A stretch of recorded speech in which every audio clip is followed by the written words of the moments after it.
Oh, yes. Hell yeah. Yo, what is good, y'all? It is your boy, Jonathan Dumas, and this is Highly Visible and a Little Misunderstood. I'm gonna do it again.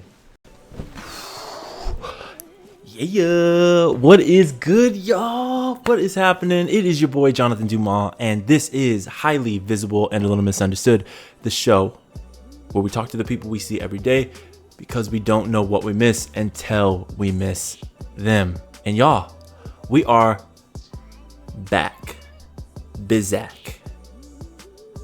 All right.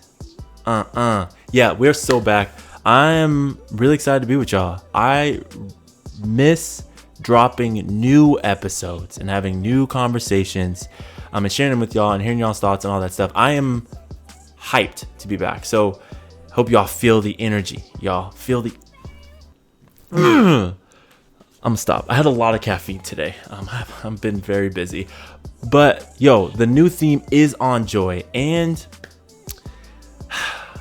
y'all, I did something different. You know, I've been asking y'all to share some of your joy thoughts, and thank you so much. They have been amazing.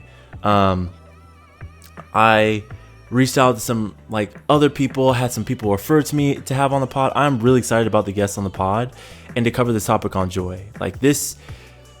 Joy is one of those things that I think everybody thinks we know what it is, but after these conversations, doing some research on it, I read 3 books.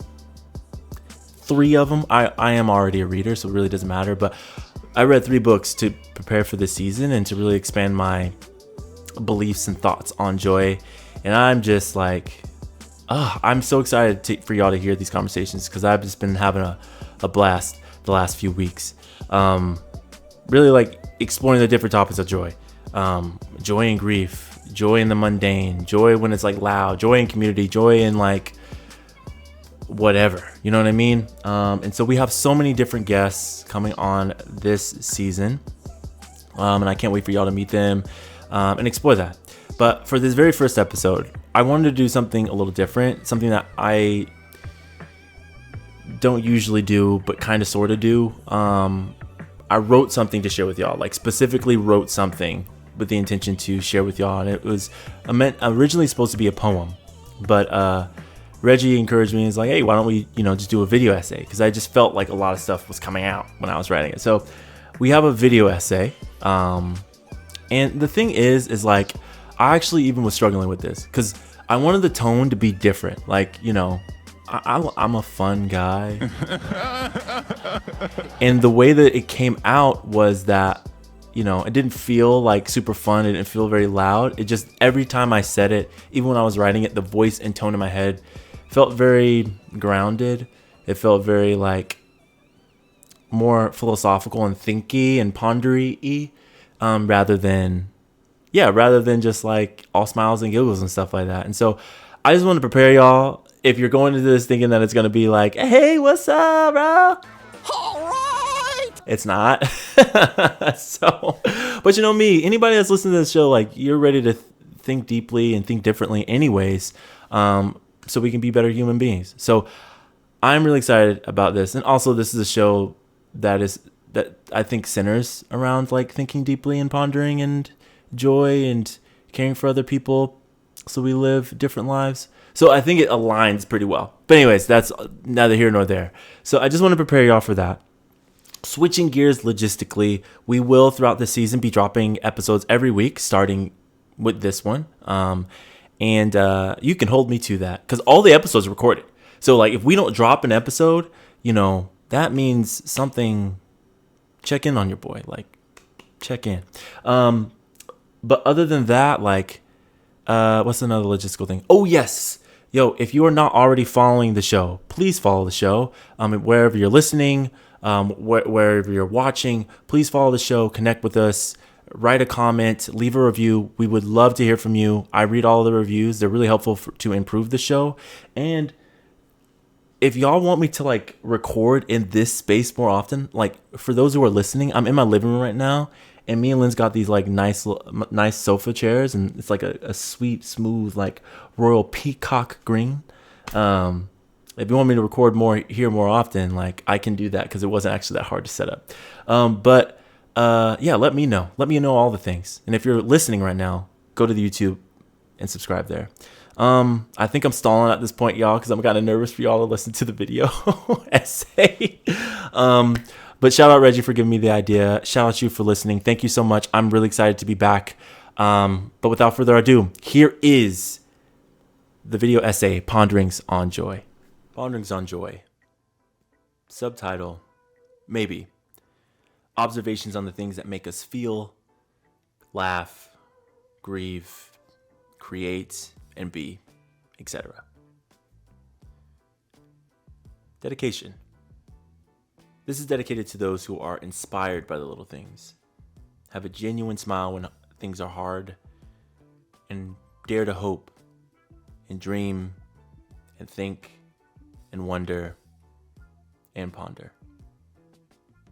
May joy surround you, care for you, and love you. To my mom, who carries joy easier than anyone I know, and to my great-grandmother Mildred, who loves me so deeply. And one of my greatest regrets, that I didn't know how much until it was too late. A small but not small thank you to Mr. Roske. You wrote a very good book. To my partner, Lindsay, you make me smile.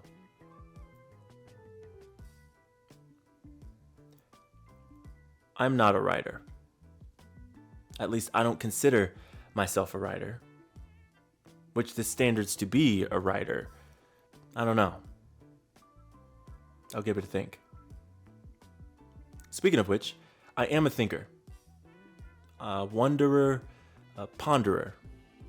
Interestingly enough, pondering has become my favorite way of being in recent years. And by recent years, I actually mean last year. Digression. Return. Thinker, wanderer, ponderer, yes. All of which are a privilege. I think. I wonder. I'll have to ponder on that. I'm also a speaker, a talker, a yapper in many respects. I find it easier than writing, by about a lot. This is how most of my thinkings, wonderings, ponderings find their way out into the world. Sometimes in fluid, cohesive, and genuinely understandable ways.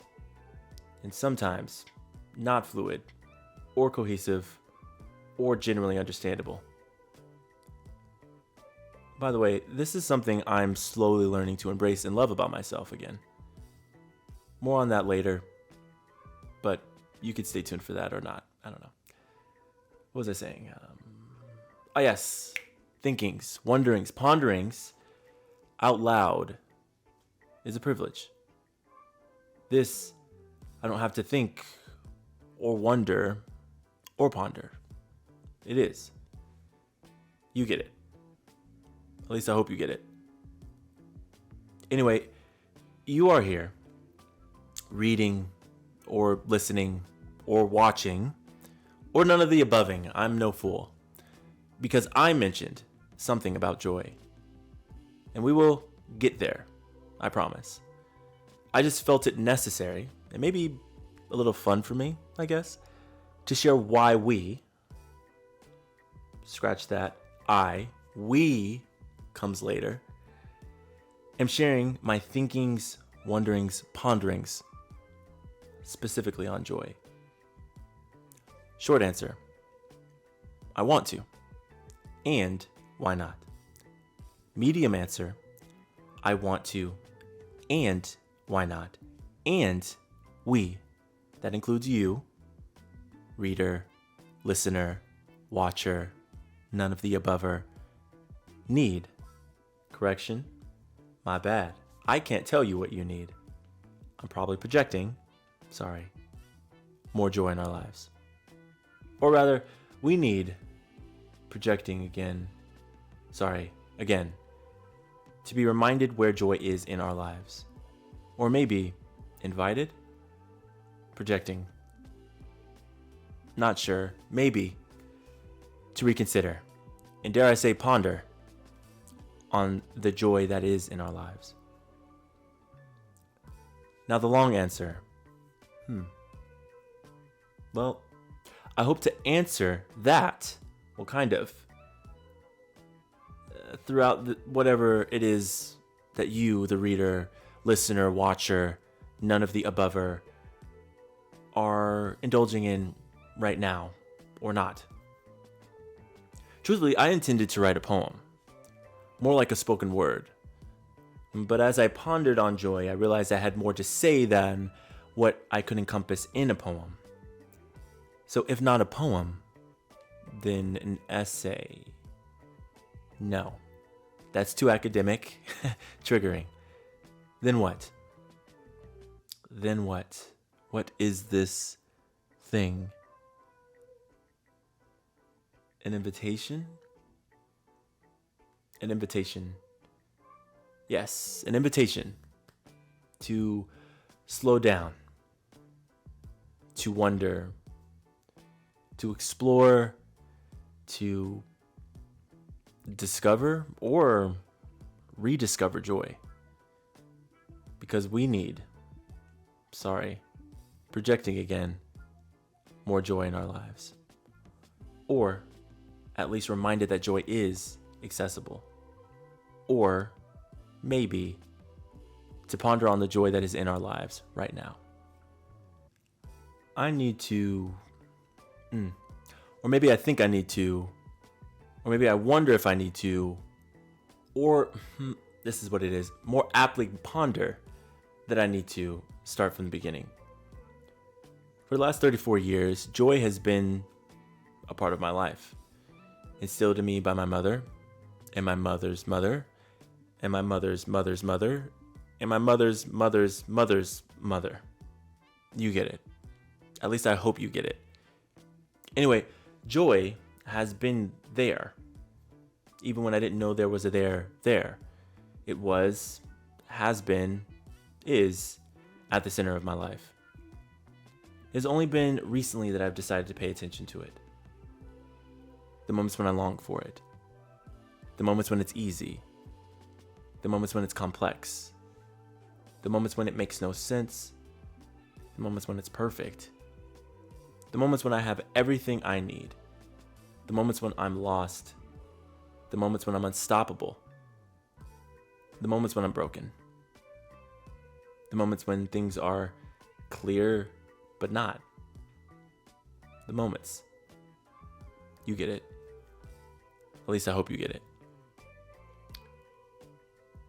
But as I've started paying attention to joy in my own life, I've realized something. It's not just mine. It's not just personal. Joy is layered. It's in our minds and hearts, in the way we create and move, in the way we resist systems that try to steal it from us. It's in the moments that feel ordinary, the folding of laundry, the laughing of a child, the first sip of morning coffee, and in the moments that feel radical, when we dare to reclaim space, to speak truth, to grieve, to hope. And as I've been listening to stories, sitting with friends, and pondering aloud, mostly, I've noticed something else. Joy isn't always loud. It doesn't need to announce itself with confetti and sunshine. Sometimes it's quiet, a breath in the middle of a busy day, the warmth of someone's touch, a memory of a loved one that was no longer with us, the way your favorite song hits just right when you need it most. And other times it's fierce and unapologetic, a refusal to be silenced, a bold step in the unknown, a collective shout of, "We are still here." Joy is layered like that. It moves between the subtle and the radical. It dances between the private and the shared. It's in the connections we build with others, and in the quiet courage it takes to hold on when joy feels far away. That's what the season of On Joy is about. Not chasing joy. We're listening for it. We're noticing where it shows up. and we're holding space for all of its forms.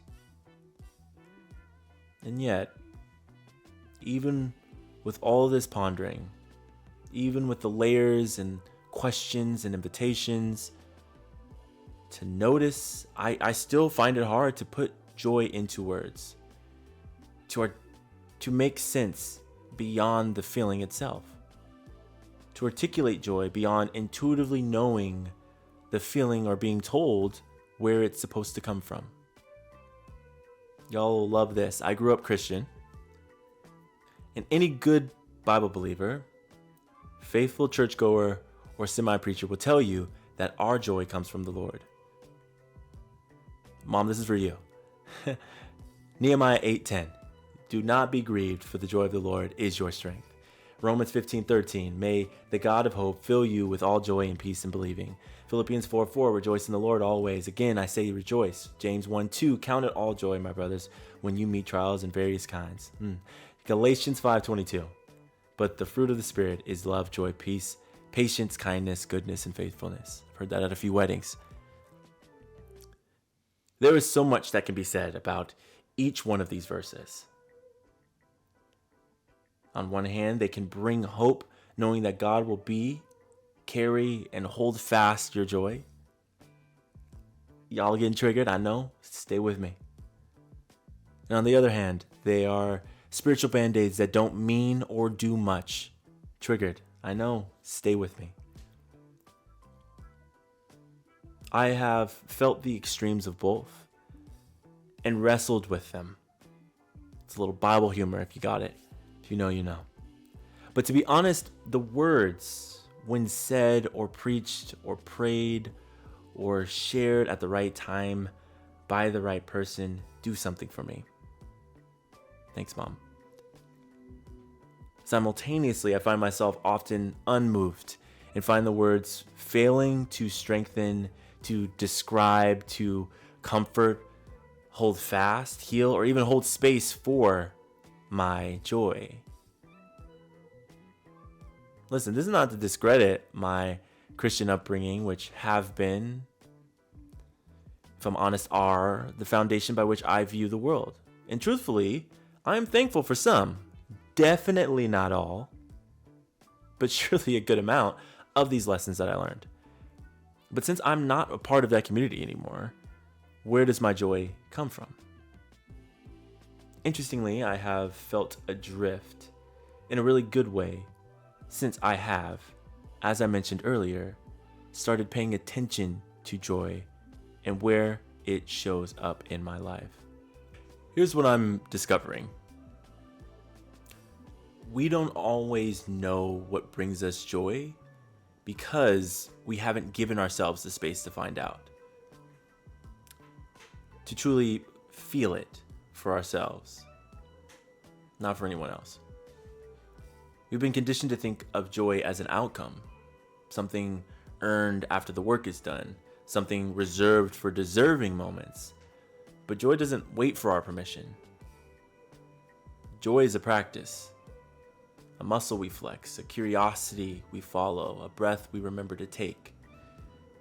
It's childlike wonder and the audacity to believe that something good is possible, even when the world tells us it's not.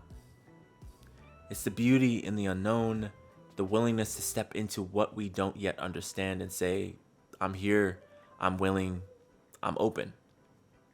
It's resistance, it's rest, it's reclamation. And maybe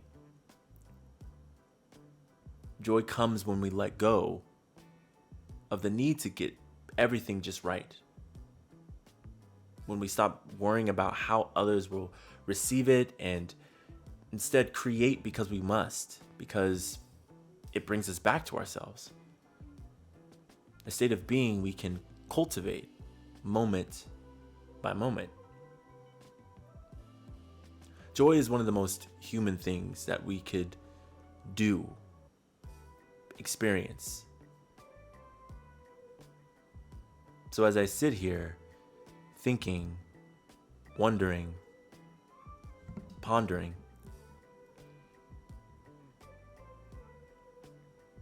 Pondering. I offer this to you. Let's slow down. Let's listen. Let's rediscover joy. Because joy is still possible. And we're still here. Thanks for journeying with me, y'all, through my ponderings on joy. I know it's a lot. I know we meandered, we wandered, and wondered, and circled back. But that's what this season's all about. Slowing down, listening, letting joy speak to us in the quiet moments, in the messy middle, in the laughter and the tears.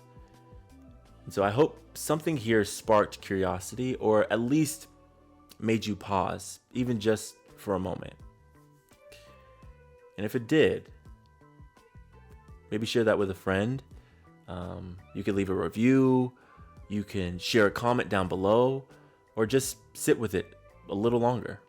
Just keep it to yourself.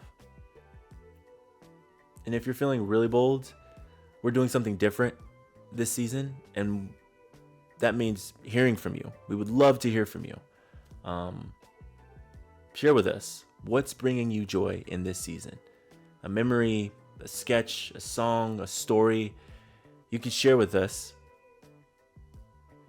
You can share your joy with us. There's a link down in the description below. We cannot wait to hear your voices and feature you on an upcoming episode. That is all for now, y'all. Thank you so much for rocking with us. Till next time. Peace.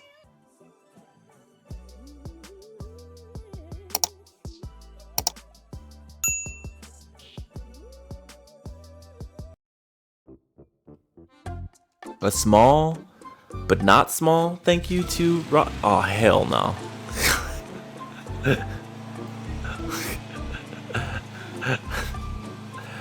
I don't know if the mic should be good enough where it doesn't pick that up, but it distracted me. Can you play it back just so I can, for security's sake?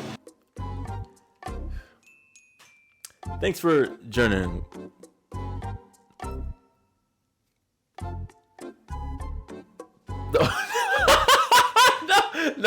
No, I got it. I got it. I'm gonna get it. God damn it. If you're feeling really bold, I'd love to hear from you. We're bringing you... Sorry. Oh, God. Let me go from the top. I'm testing whether the mic works. Does it work? Is it working? Boy, because we haven't given us... Is it working? We've been conditioned to think. Alright, hold on. This is AMSR with Jonathan Dumas. And I leave as well misunderstood. For a little while longer. And if you're feeling extra... My freaking laptop closed.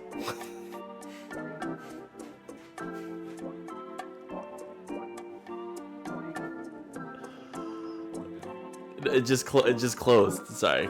We're good. We can. Are you still going?